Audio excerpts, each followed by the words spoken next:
Hey y'all, I'm Carre Rodriguez and we're here at Rocks on the Roof, and today I'm going to be making a non-alcoholic Faux Jito.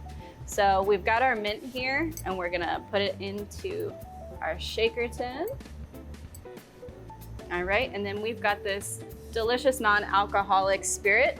It's amethyst. It is a lemon, cucumber, and serrano. So we're going to do 1.25 ounces of that. Okay, and then we're gonna shake that up.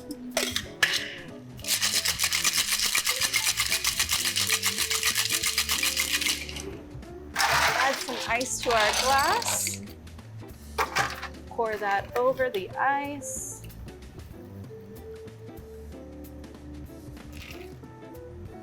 A little bit of lime juice. And then top it with some soda.